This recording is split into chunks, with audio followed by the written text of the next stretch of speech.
The first important perspective is to understand the process model itself, the model behind it. If you really see what is happening today, you're basically looking at a typical contact center that really has a very high level of process integration. Because every contact center has exceptionally good processes. There is no question about it, because that's how they are born.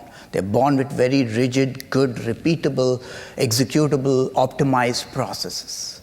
And then they use those processes to basically prevent calls. So if you get a call and you basically predict the type of a customer, and then you try to really address some of these in nature and issues of his problem or her problem, and then you basically use the processes to resolve that problem. Now, what's the issue here? The issue here is it is a very reactive state. You're not predicting anything. You're doing focuses heavily on processes, and very little focuses on prediction of what the problem could be, right? And that really constitutes for most people, a bad customer experience, and increases your cost because you're focused and always driving improved processes. Your contact center agents are spending more time trying to resolve these problems. And so that is really why this model today has become a big problem for enterprises, because it's really a cost center model.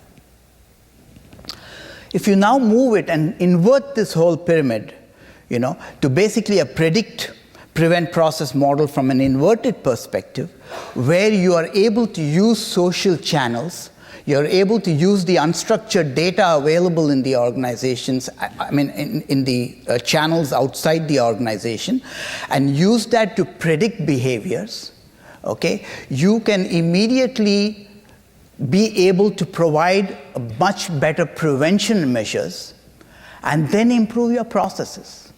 What does it give you? It gives you a much higher customer experience, because what happens is when you take the simple examples of Apple. When Apple had one of those iPad battery problems, they saw all these very quickly through the channels, and they could really predict it. So by the time the issue really became up, they had the resolve, they had the solution, and they said they will replace these iPads or whatever it is, or the phones, and they will give some credits and all those kind of stuff. That is the power of what social data can do today. That you're able to really predict, you're then able to prevent a lot of these, and then you can create the processes to really address these. But most important, you're driving customer experience to a much higher level, and you're reducing the cost, okay, pretty drastically, because just think about it, 24 minutes for a call center agent versus one person who's really responding in tweets and channels and other, messaging platforms. He or she can really, and these social agents, I can tell you, do 3, 4 customers, 5 customers at a certain fraction of time. So that's why this is a very important perspective, and most organizations are spending there.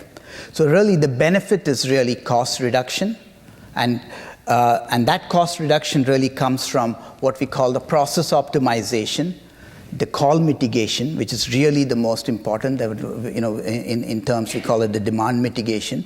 That idea is to reduce the number of calls in your contact centers and drive automation and drive resolution through digital channels.